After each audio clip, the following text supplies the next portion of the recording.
ഞാൻ ബിഫാം ചെയ്തത് കോട്ടയം മെഡിക്കൽ കോളേജിലാണ്.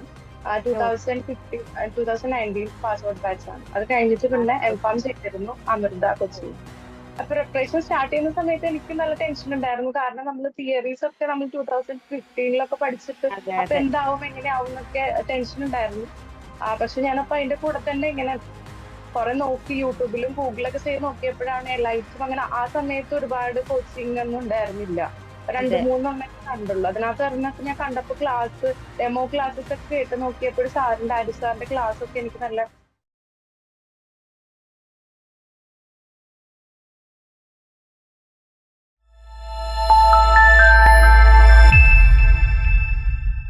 Hi all, welcome to elite expertise.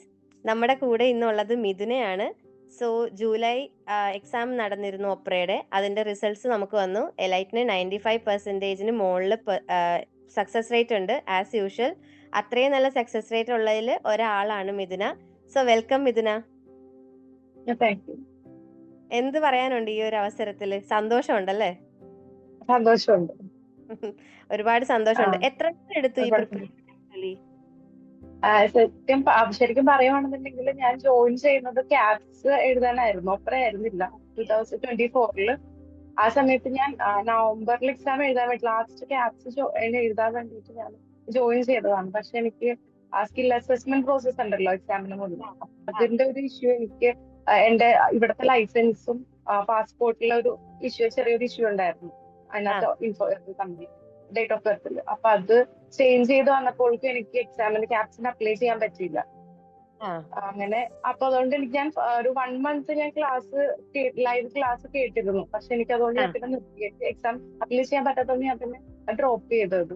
അത് ആ കഴിഞ്ഞിട്ട് പിന്നെ രണ്ടാമത് ഒപ്ര എഴുതാനായിട്ട് വീണ്ടും ഞാൻ മാർച്ചിൽ ഒപ്ര 25 എഴുതാൻ വേണ്ടിയിട്ട് ഞാൻ വീണ്ടും ആ ക്ലാസ് കേട്ട് തുടങ്ങിയതായിരുന്നു. പക്ഷെ ഒരു 1.5 വരെ ഞാൻ ക്ലാസ് അറ്റൻഡ് ചെയ്തിരുന്നു ലൈവ്.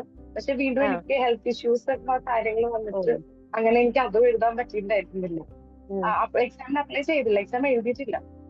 ആ ആ, അപ്പൊ അങ്ങനെ ഞാൻ മൊത്തത്തിൽ മെന്റലി ഡൗൺ ഒക്കെ ആയിട്ട് ഇരിക്കുവായിരുന്നു. കാരണം എനിക്കിത് പറഞ്ഞിട്ടില്ല എന്നൊക്കെയുള്ള ഒരു ഇതിലൊക്കെ അങ്ങനെ കോൺഫിഡൻസ് ഒക്കെ പോയിട്ട് അങ്ങനെ മൊത്തത്തിൽ ഇതായിട്ട് ഇരിക്കുവായിരുന്നു. അങ്ങനെ പിന്നെ രണ്ടാമത് ഞാൻ എന്തായാലും എഴുതാന്ന് വിചാരിച്ചിട്ട് ഈ പ്രാവശ്യം ജൂലൈയിൽ എന്തായാലും എഴുതണം എന്ന് വിചാരിച്ചിട്ട് ഞാൻ അങ്ങനെ ഫുൾ ക്ലാസ് അറ്റൻഡ് ചെയ്തു. അങ്ങനെയാണ് ഈ പ്രാവശ്യം അങ്ങനെ ഫസ്റ്റ് ആയിട്ട് പറയുന്ന ക്ലാസ് കേൾക്കുന്ന കുറെയെങ്കിലും ജൂലൈയിലാണ് ശരിക്കും കണ്ടിന്യൂസ് ലൈവ് ക്ലാസ് കേട്ട് അറ്റൻഡ് ചെയ്തത്. പഠിച്ചത് അല്ലേ? അപ്പൊ മിഥുന ആക്ച്വലി എവിടെയാ പഠിച്ചത്? നാട്ടിൽ എവിടെയാ? ഞാൻ ബിഫാം ചെയ്തത് കോട്ടയം മെഡിക്കൽ കോളേജിലാണ്.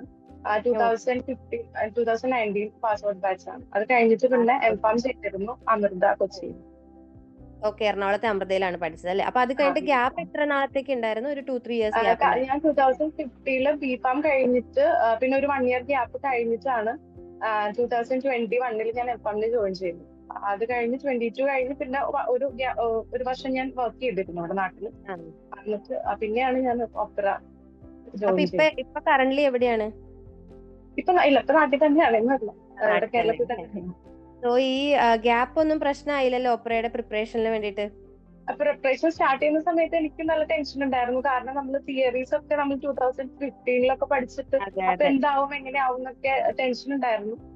പക്ഷെ ഞാനപ്പോ അതിന്റെ കൂടെ തന്നെ ഇങ്ങനെ കുറെ നോക്കി യൂട്യൂബിലും ഗൂഗിളൊക്കെ ചെയ്ത് നോക്കിയപ്പോഴാണ് ലൈറ്റും അങ്ങനെ ആ സമയത്ത് ഒരുപാട് കോച്ചിങ് ഒന്നും ഉണ്ടായിരുന്നില്ല.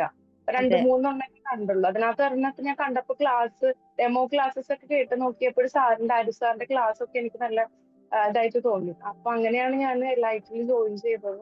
പക്ഷെ അപ്പൊ യൂട്യൂബില് ഇവരുടെ ക്ലാസ് കണ്ടിട്ടാണല്ലേ അപ്പൊ എലൈറ്റിലേക്ക് വന്നത്? യൂട്യൂബിൽ ഡെമോയിലൊക്കെ നോക്കി ഗൂഗിളിലൊക്കെ സെർച്ച് ചെയ്തായിരുന്നു. അങ്ങനെയാണ് അങ്ങനെ. കാണുന്നത്. സാറിന്റെ ഡെമോ ക്ലാസ് കണ്ടപ്പോഴാണ് എനിക്കത് ഇൻട്രസ്റ്റിംഗ് ആയിട്ട് തോന്നി. സാറിന്റെ ക്ലാസ് ആ, ഇഷ്ടപ്പെട്ടു. അങ്ങനെയാണ് ഞാൻ ലൈറ്റിൽ ജോയിൻ ചെയ്തത്. മനസ്സിലായി.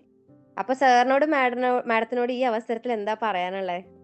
ഒരുപാട് താങ്ക്സ് പറയാനുണ്ട്. കാരണം അവരുടെ ക്ലാസ് ഇല്ലായിരുന്നെങ്കിൽ എനിക്ക് തോന്നുന്നില്ല എനിക്ക് ഒപ്പറ ഇങ്ങനെ ക്രാക്ക് ചെയ്യാൻ പറ്റുമെന്ന് എനിക്ക് തോന്നുന്നില്ല.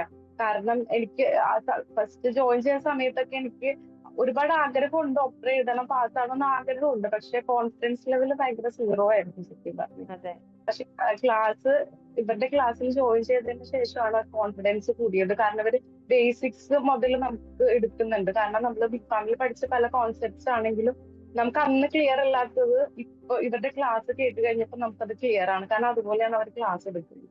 കാരണം അവരോട് ഒരുപാട് താങ്ക്സ്. അവരില്ലെങ്കിൽ ട്രാക്ക് ചെയ്യാൻ ചിലപ്പോൾ പറ്റത്തില്ല. അവരുള്ളതുകൊണ്ടാണ് എനിക്കിത് ഈ ഒരു ഇത് കിട്ടിയത്. മോക്സ് എക്സാം ഒക്കെ എങ്ങനെ ഉണ്ടായിരുന്നു? നമ്മൾ ഇവിടുന്ന് എലൈറ്റിന്ന് പ്രൊവൈഡ് ചെയ്ത മോക്സും ടെസ്റ്റും ഇത് വർക്ക് ഷീറ്റ്സ് ഒക്കെ. ശരിക്കും അത് എഫക്റ്റീവ് ആയിരുന്നു. കാരണം ഭയങ്കര ഹെൽപ്ഫുൾ ആയിരുന്നു.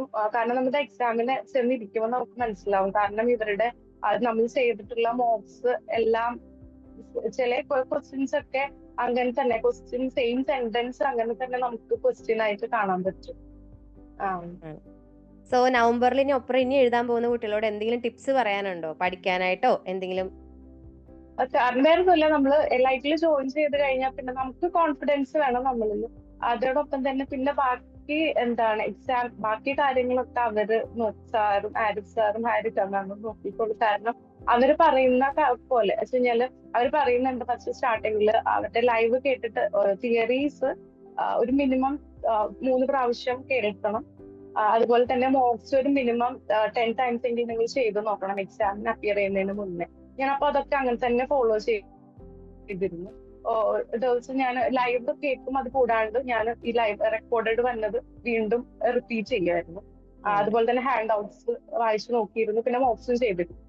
അങ്ങനെ അവര് പറയുന്ന അതേ ഇതിൽ ഫോളോ ചെയ്തതുകൊണ്ടാണ് നമുക്കിത് സാറും മാഡം എന്താണോ പറയുന്നത് അത് തന്നെ കേട്ടു ഒപ്ര പാസ്സായി അല്ലേ? അതെ. So all the best Mithuna. എത്രയും പെട്ടെന്ന് വിസയും EOA ഒക്കെ കിട്ടട്ടെ എന്ന് പ്രാർത്ഥിക്കുന്നു. ഓസ്ട്രേലിയയിൽ ഇനിയിപ്പോ രജിസ്റ്റേർഡ് ഫാർമസിസ്റ്റ് ആയിട്ട് എത്രയും പെട്ടെന്ന് വർക്ക് ചെയ്യാൻ സാധിക്കട്ടെ. Thank you so much. Thank you.